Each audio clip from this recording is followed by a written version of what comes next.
Која е оправданоста во владата сред енергетска, економска криза и пандемија да се трошат околу 40.000 евра за нови прибори за ручевање со највисок квалитет од кристал и порцелан и 7.658 евра за апетисани?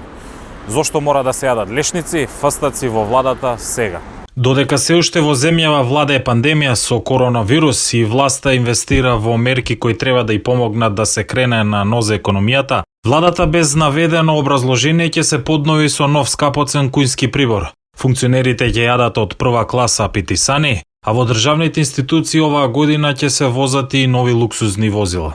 Несовесно трошење на пари во државните институции, особено при јавните набавки, е секогаш на радарот на антикорупцијска. Неопходно е да постои образложение во кое што ќе се наведе пред се потребата од таа јавна набавка, зошто треба, зошто сега се прави, кој ќе го користи тој прибор, дали е тој за секојдневна употреба, дали е тој за пречекување на странски делегации, воопшто, значи намената која со која динамика, значи сите овие прашања би олесниле и би ги дале одговорите, бидејќи јавноста се сензибилизира на вакви информации и должна е да знае дека тој прибор, пример, нема да го користат во секојдневна употреба, туку ќе се користи еднаш во не знам колкав период и се купува еднаш во не знам колку години. Ама ја не сум сигурна дека е така. Сакам да кажам дека, како што рековте и сами, образложението е неопходно во случај.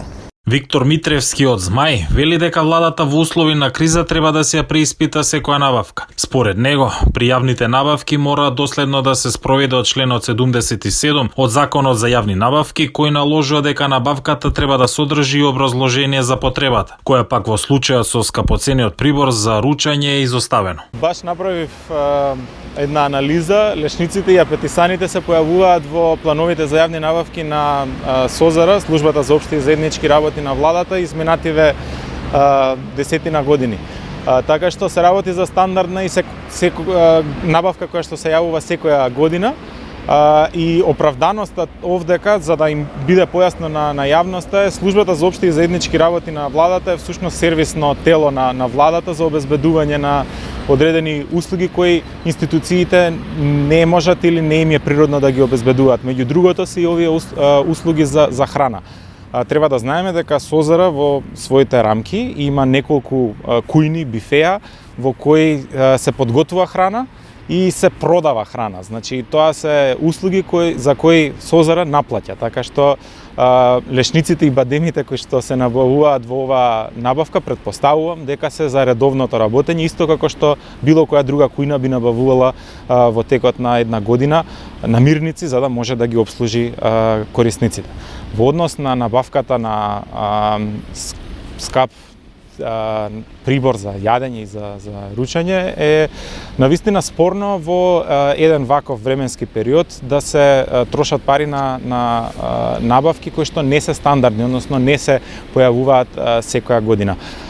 Да, во право сте, потребно е образложение кое што во случајов го нема, а верувам дека ако го има, тоа ќе биде јавно достапно. Ивановска посочува дека за сега нема наоди за отварање на нов предмет околу скапоцениот кујнски прибори и апетисаните во владата. Но антикорупцијска наскора ќе излезе со соопштение за лизингот и набавката на новите автомобили вредни неколку милиони евра. И тој предмет го отворивме по сопствена иницијатива по сознанија од медиумите.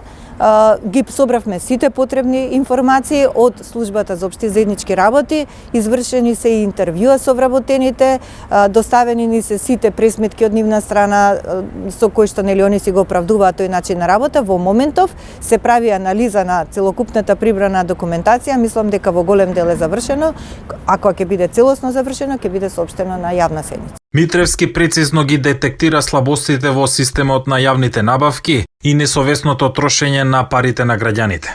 Со новиот закон за јавни набавки, кој беше донесен во 2019 година, транспарентноста на јавните набавки е донесена на можеби не на највисоко, но на многу високо ниво. Имаме електронски систем на јавни набавки каде се следат плановите за јавни набавки, договорите, активните огласи и така натаму, така што јавноста има увид на сите јавни набавки, а институциите во зависност од волјата имаат можност да ги преземат тие податоци, да ги прикажат на нивната веб страна за да видат што е можно подостапни за јавноста. Кога зборуваме за транспарентноста, со донесувањето на новиот закон, мислам дека нема простор за дополнителна дискусија во однос на тоа колку е транспарентно, колку се транспарентни овие трошења. Но кога зборуваме за отчетноста, односно одговорното трошење на јавните пари, тоа е веќе друга област за која што зборуваме. За жал, некако независно на носењето на новиот закон за јавни набавки, кој што ги обезбедува треба да ги обезбедува овие принципи на хартија, во пракса некако имам впечаток и од извештаите кои ги прават граѓанските организации во оваа област, дека некако и компаниите, и економските, и институциите, и економските оператори не се подготвени да ги сменат своите навики. Зошто е тоа така? Претпоставам дека се работи за, знаете, буџетот на една држава е сериозен играч кога ја гледаме една држава. Особено во услови на пандемија и на енергетска и економска. Така е. Така што постојат економски оператори кои што зависат од работата и соработката со владините институции и аплицирање и давање понуди на тендери или во зависност од постапката било какви јавни набавки. И од тука претпоставувам дека има економски интерес од страна на економските оператори, но знаејќи го нивото на корупција и во нашата земја и на институциите, односно раководителите на институциите, па од тука можеме да претпоставиме кои се мотивите за ваквото трошење. Премиерот Димитар Ковачевски се уште се мисли дали ќе ја стопира скапата набавка на позлатените чини и апетисаните. А новата министерка за корупција Славица Грковска не се произнесе околу случајот. Од друга страна, пак пред точно една година, додека министеруваше Љупчо Николовски со кабинетот за борба против корупцијата, на Твитер напиша дека нема да има повеќе расипништво меѓу владините функционери. Нема веќе расипништво, ќе им дишам во врат на сите. Во секоја институција и секој директор, или ќе имаме честни функционери, или нема да бидат на позицијата, напиша тогаш министерот за корупција Николовски, кој повеќе не е на таа позиција. Секогаш има потреба за поголема транспарентност и отчетност на институциите, појасно Ивановска. Добро е да ја преиспита, добро е да даде образложение во јавноста за прашањава кои што ги споменав. Во секој случај, процесот на јавни набавки стана многу потранспарентен во споредба со почетоците од кога се воведе законот и годините понатака. Ова е веќе, не знам, трета, четврта верзија на законот и навистина бара многу транспарентност. Например, планот за оваа набавка е објавен на 31 јануар минатата година, за да се одвива набавката во текот на годината. И сега, бидејќи одлуката за јавна набавка не се објавува поради проценетата вредност, за да не се создава, како да речам, влијание врз економските оператори како да ги билдаат цените, затоа можеби е добро да се размисли во самиот план, која ќе се објави на 31 јануар, кратко, барем да се стави една колона во која што ќе се опише потребата за одредена јавна набавка. Значи да се направи уште еден чекор понатаму. Има простор.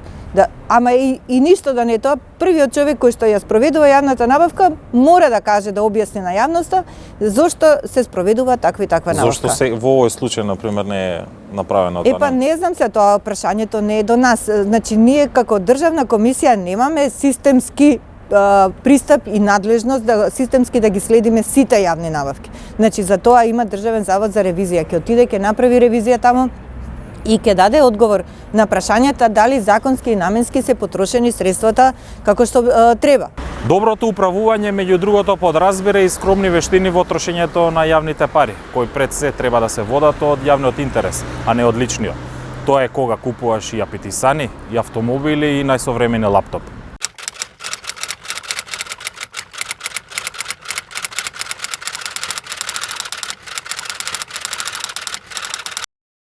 Господине Мирчевски, еве ги гледам и вие ги имате документите за набавка, за набавките кои ја крена јавноста на нозе.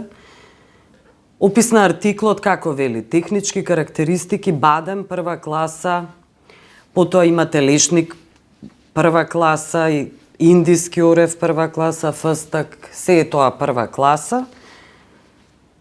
Цената е 7.658 евра или скоро пола милион денари. И реакциите на јавноста веројатно ви се разбирливи. Зошто во ваква криза, иако од секогаш било ова сиромашна држава, но особено е сега, проблемот со кризата врзан со пандемијата, дали е неопходно да јадат функционерите, па дури и странските делегации, да јадат вакви прва класа некои апетисани, кои не се примерни за овој тип на држава, како што кажав, сиромашна. Благодарам на прашањето. Сакам да напоменам на работа дека една од многуте работи кои како ингеренции на службата за општи заеднички работи на владата е да вршиме услуга во делот на гостителство на државните институции. Кога викам државните институции, ние вршиме услуга и за владата и министрите, меѓутоа вршиме услуга и за председателот на државата и за собранието на Република Северна Македонија. Оваа набавка што ја кажувате вие околу бадеми и апетисани, таа набавка е наназад 15-20 години истата набавка. И секогаш се набавува, секоја година сега, се прави ваков тендер. Да се споредувате со 20 години, значи се споредувате и со времето на владењето на Груевски. Зборувам сега дека оваа набавка е набавка која секоја година тече, секогаш била. Дали е во ред оваа набавка е прашањето? Во ред, ќе ви кажам зашто е во ред. Прво, оваа набавка е рамковна набавка, сукцесивна набавка е. Ние правиме договор со одредена фирма, а после према потребите, према барањето на институциите, повлекуваме дел на набавката. Значи дека ние целата оваа сума што е предвидена, ќе ја потрошиме. Јас ве прашав, иначе, дали се однесува до кризата. Оваа држава, ја од која знам, а веќе сум повозрасен човек, од која знам, оваа држава е во криза. И секогаш ние викаме дека сме во криза, моите државните институции мора да функционираат. Пак ќе ви кажам. Државните институции сега вака. Јас не викам дека ова е само за министрите за функционерите. Државните институции можат да функционираат, извинете што ве прекинувам, можат да функционираат и без апетисани, и свесни сте за тоа. Може да, меѓутоа, јас како служба која мора да ги има сите артикли, зборувам сега за највисоките. Зошто мора ве прашав? Јас зборувам заради тоа што кога ќе ни дојдат странски делегации, ние мораме да го задржиме нивото како што кога одиме некаде не пречекува, да ги пречекаме и ние овдека. Зошто се споредувате? Концептот и принципите се важни. Знаете и сам. Пред гостите нема потреба да докажувате, тие добро знаат во каква држава доаѓаат. 30% е сиромаштијата во оваа држава. Кој ќе ви дојде од Австрија или од некоја друга европска земја, нивото да го задржите, немате никогаш можност, зашто тие секогаш ќе имаат поголема финансиска моќ. И второ, дали сметате дека социјалдемократските вредности се всушност огледало, рефлексија на овие набавки? Тоа подразбира скромност. Така? Така. Една од принципот на скромност, на штедливост, на домаќинско работење како социјалдемократска вредност. Господин Соколовска, ќе ви кажам една работа. Значи ви кажав и прески, сад ќе повторам уште еднаш. Јас мислам дека ова не е луксус, дека ова е потреба која треба државата да има за во одредена ситуација. Пак ќе ви кажам, биќе набавката е сукцесивна. Може дел од набавката да се потроши целата набавка, може да не се потроши воопшто. Пак ви кажувам, према барањата на институциите, према барањата на она кога доаѓаат гостите, ние мораме да сме спремни. Јас ако ја немам оваа набавка, нема да можам да одговорам за она за кое сме ние овдека и постоиме. И вакви набавки во текот на годината има стотици, зборувам само во делот на храната. Ние мораме и сите тие набавки се рамковни и сукцесивни, повлекуваме потреба и месо, и апетисани, и еден куп други производи кои ги користиме во куњите и во рестораните. И затоа ваквите набавки се направени така. Значи ние не случуваме договор каде што мораме целата сума да ја потрошиме, него викаме тоа е према потребите, према пресекот од минатите години, како се трошело, ги правиме овие набавки. Ве разбирам, да. И 450.000 денари. Мислам дека воопшто не се проблем за оваа држава да можеме да ги предвидиме за ваква намена. Да, тоа се пари на граѓаните. Пари на граѓаните во секој случај. Да, да. И заради тоа и забележуваат и толкави се и реакциите. А реакциите на социјалните мрежи, немате да заборавите, го срушија Груевски со шарената револуција, во која бевте и вие дел. Така е. Да. Меѓутоа, ако правиме споредба со тоа време и ова време, ќе видиме дека има на голема разлика. За реакциите говориме. И расфрлањето. И сега Не, прашањето ја не се е... сложувам дека ова е расфрлање, ќе повторам уште еднаш. Добро.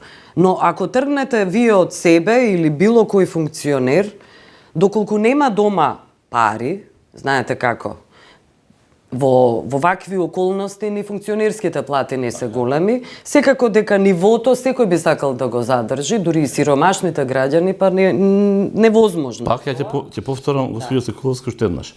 Нивото за ова што го правиме, мислам дека точно за една држава како што е нашата, за овој тип на буџет што го предвидуваме и го димензионираме. Ништо повеќе, ништо помалку. И мислам дека ова е минимумот кој како држава треба да го имаме и да го почитуваме. Добро, гестот е важен. Гестот кој ќе покажете на странските функционери дека местото всушност онаму каде што дошле може да понуди скромност, но луксузот и големината на функционерите е всушност во нивното работење. Дефинитивно, се сложувам. Да. Апсолутно. И тука се и чиниите, кои, еве и спецификациите и вие ми ги дадовте и договорите, тоа е транспарентно и објавени се. Да. И имаше забелешки за есцајгот, сега тоа е некаков висок квалитет, чини со златни некакви линии и така натаму, и за тоа имаше забелешки во јавноста.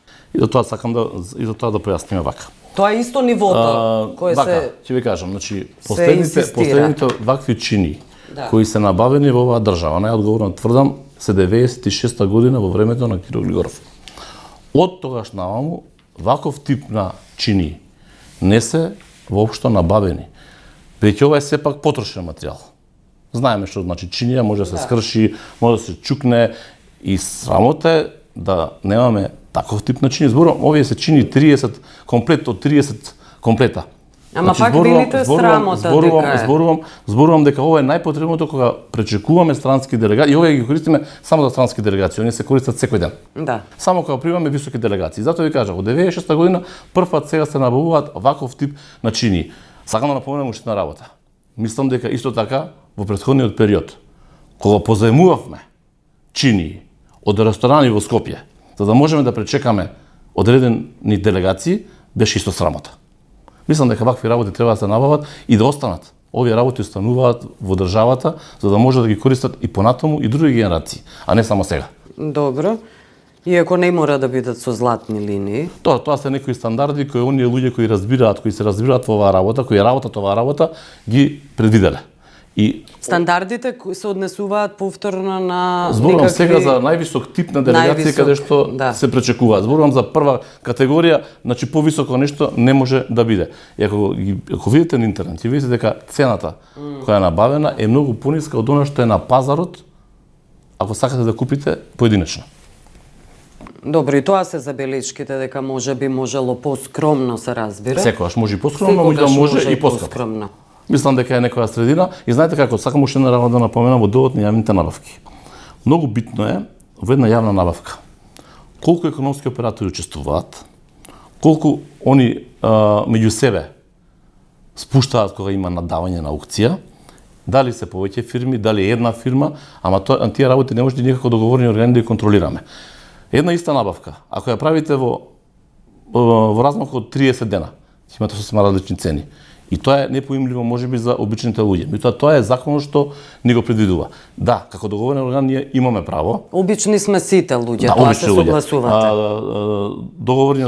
Кога договорен орган има можност, ако е превисока цената да го поништи тендерот, или ако е пониска цената од пазарната цена, исто така да го поништи. Добро, ви благодарам за овој разговор. Благодарам и јас на интересот.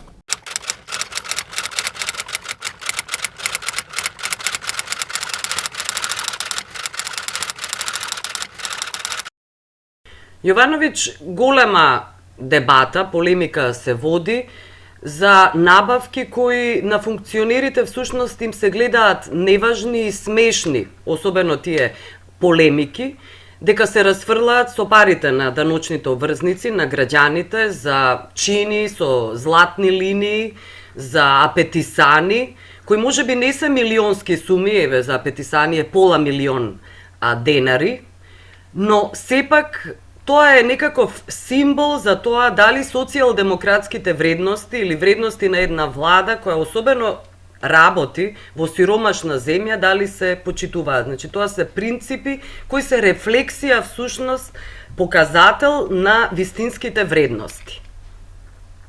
Да, значи се согласувам со тоа, проблематично е државните функционери да трошат државни пари на такви работи.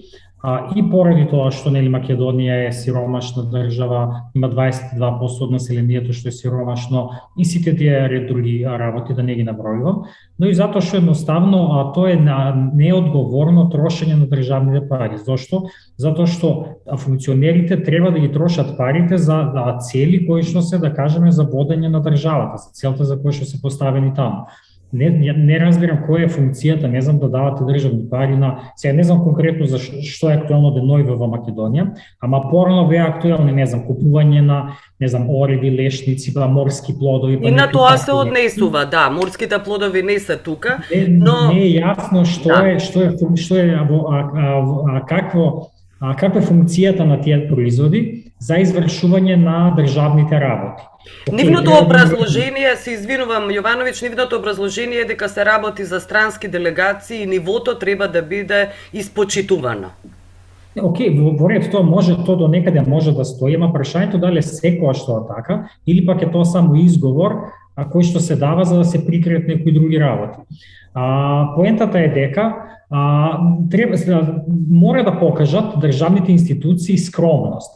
Од повеќе причини. И јас тоа само сум го кажал дури кога бев во Министерство за финансии, дека не е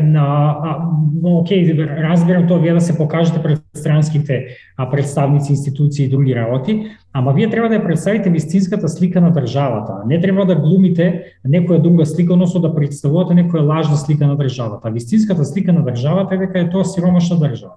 Односно држава која што најголем дел од населението е сиромашно. И затоа порепрезентативно е да ги, ако ќе дојде некој државен странски функционер или нешто така, вие да го примите во скромни простори, во простори кои што се, не знам, дури руинирани и слично и без некои такви помпи, затоа што тоа е реалноста во Македонија, тоа е реалноста во која што живеат граѓаните. Позната е, не знам, приказната за Имелда Маркос, филипинската вице-председателка, или како да се вика жената на председателот, Маркос, која што беше позната по тоа што живееше многу на висока нога и имаше, не знам, 2000 пара чевли или нешто така, значи се расфрлаше со пари во ситуација кога Филипините беа многу сиромашна држава, односно половина од населението и можеби повеќе живее во екстремна сиромаштија. И познато е како заврши таа, како имаше протести во државата, своевидна мини револуција и слично. Значи не сме тој начин однесување е недозволив. Државните функционери секогаш треба да имаат предвид дека доаѓаат од сиромашна држава, секогаш треба да имаат предвид средината од која што доаѓаат и да се однесуваат на тој начин. Какво е однесувањето на австриските политичари во функција на служење на државните, односно на јавните интереси, на сервис на граѓаните?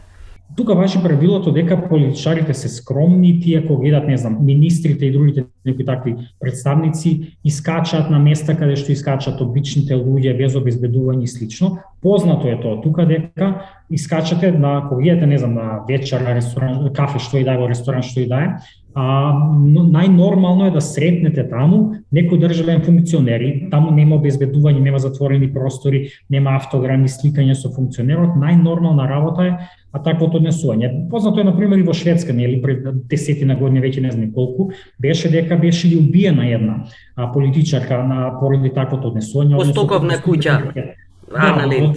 Да, Ана Линд, додека беше во шопинг што и да е, без обезбедување, така што тоа има и негативни страни, се согласувам, ама сепак однесувањето е во таа насока дека политичарите не се различни од обичните луѓе, него се луѓе кои што произлегуваат од народот. И сега она што ми текно исто поврзано со ова е дека имаше пред година ден од прилика во Франција еден познат случај, еден министер беше трошал за организирал, не знам, некои приеми такви со како се вика јасток и шампањ, нешто така, и беше сменет.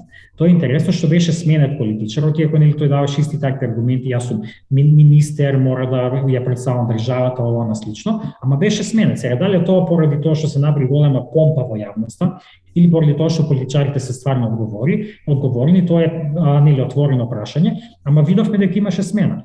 Јовановиќ, благодарам за овој разговор. Јас на вас.